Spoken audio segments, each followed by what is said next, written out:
sequences. I like the segue. How can we tie this into, To infinity and beyond. Infinite sequences. Nice.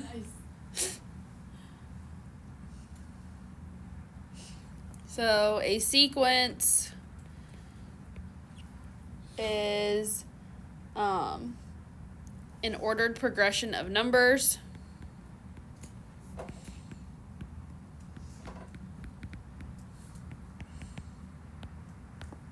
And we'll get down to different, like, specific types of them in a little bit. But some examples of a sequence would be like 5, 10, 15, 20, 25, ...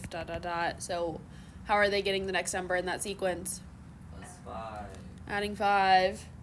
I like that. 2, 4, 8, 16, 32, ... How are they getting that one? Multiply by 2. Yep. No. I was gonna say 2 squared. Yes. Okay. 2 to the k, so however many times we just keep adding, like, yes, multiplying. I guess it is technically multiplying by 2, but the process to get there is 2 to the k.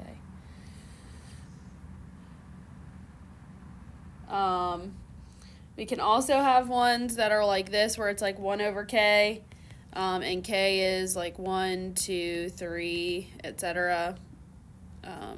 That's an option.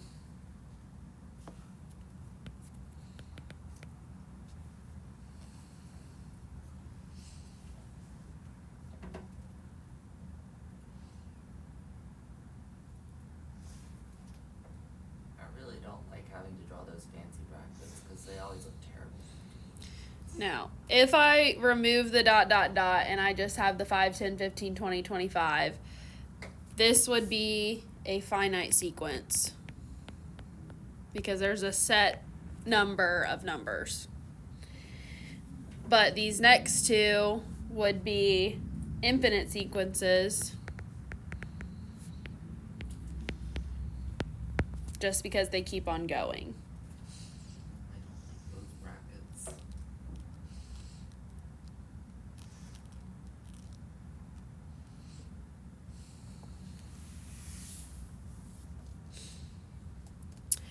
I don't know if we're going to need this part for what we're doing in AP, but I'm going to go ahead and give you the definition of it anyways.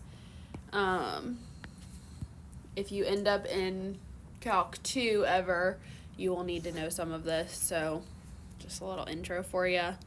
The limit of a sequence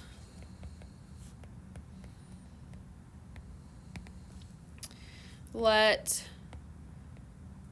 the set, or well, let A sub n in the little curly brackets be a sequence of real numbers.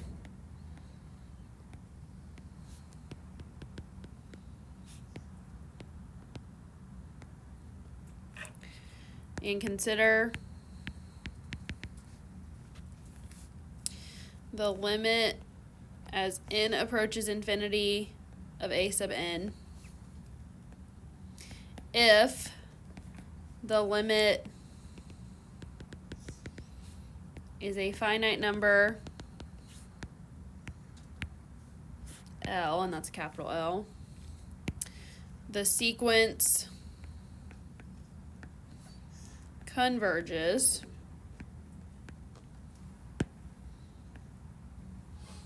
Are you okay, Ryan? and L is the limit of the sequence.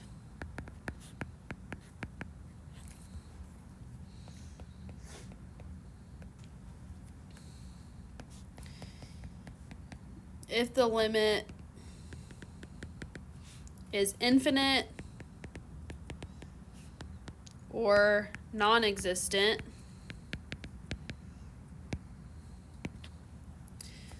the sequence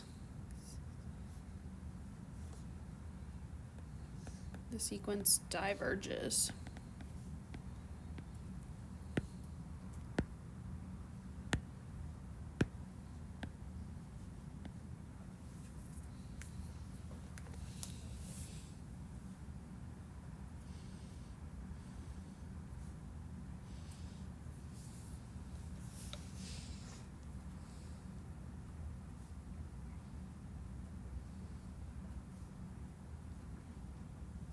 if when we look at the AP videos and stuff, if it looks like we do need to actually be able to do this for the exam, we'll go through and do some examples of that, but just more of a FYI for you at the moment. Now this next stuff, I know that they mentioned specifically by name that we need to know. That's going to be arithmetic and geometric sequences. A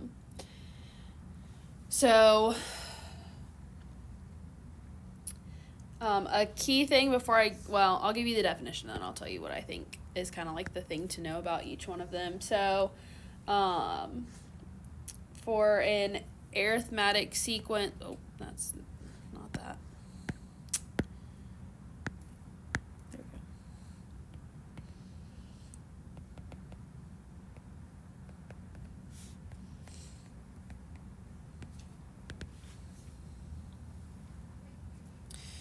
So a sequence, a sub n, and that just means that's how many like terms are, like the a sub n part is just how many terms are in that sequence, basically, is an arithmetic sequence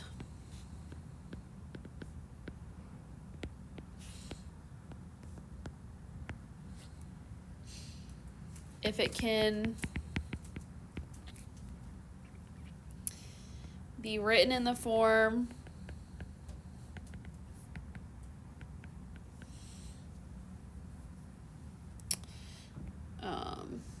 a plus d, a plus 2d, a plus n minus 1 times d, for some constant d.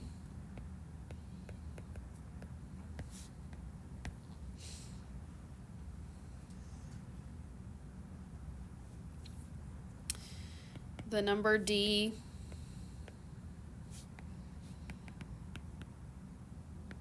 is called the common difference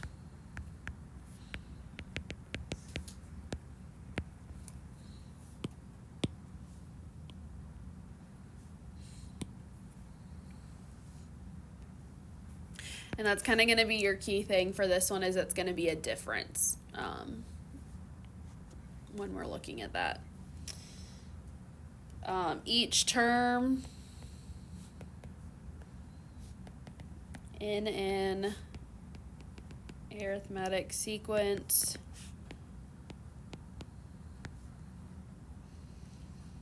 can be obtained recursively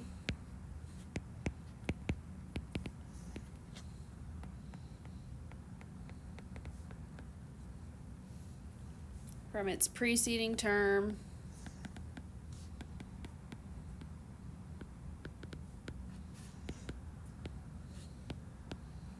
by adding d.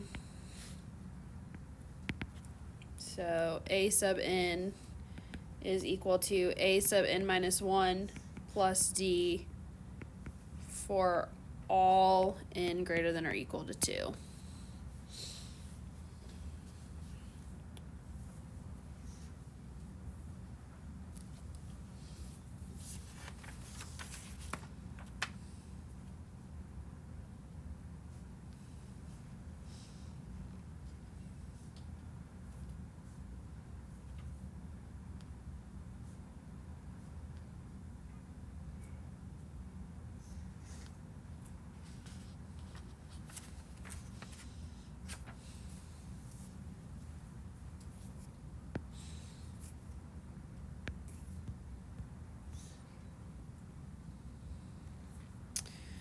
The next one is a geometric sequence.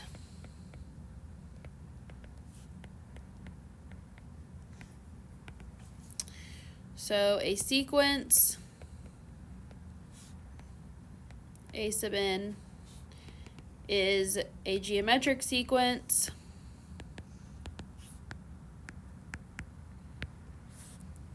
if it can be written in the form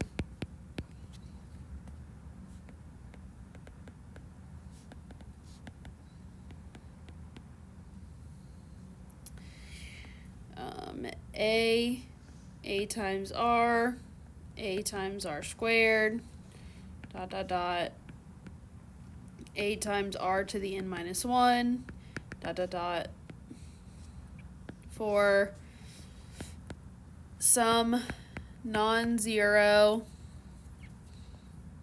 constant r. The number r is called the common ratio.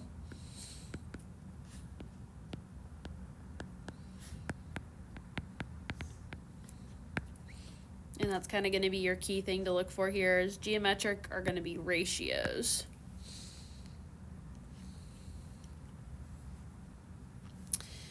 Each term in the geometric sequence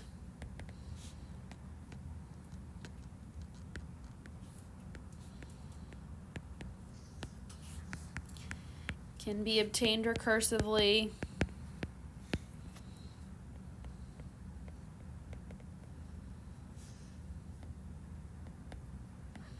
from its preceding term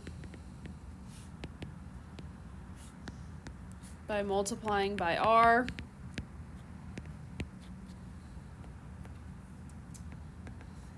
So a sub n is equal to a sub n minus 1 times r for all n greater than or equal to 2.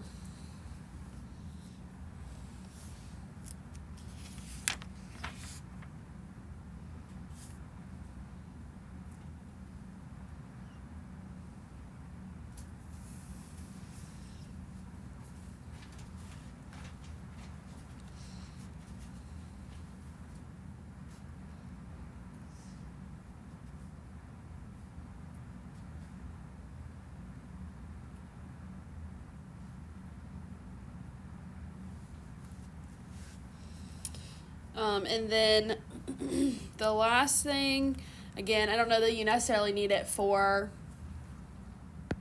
AP, but just kind of something that's a little more fun to know about, is the Fibonacci sequence. You ever heard of that before? I think they talk about it in Donald and Math Magic Land, actually. But the Fibonacci sequence, it can be defined recursively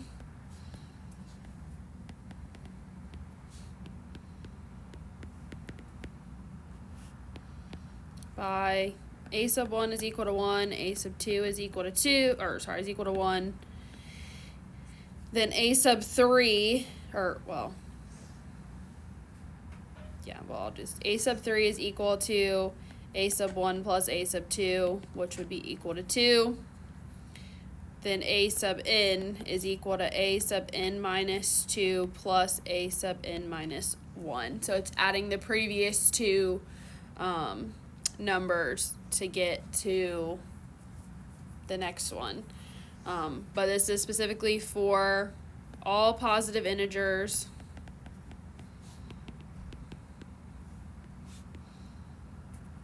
n greater than or equal to 3. So 1 and 2, you just have to know are 1, and then after that it just follows the pattern.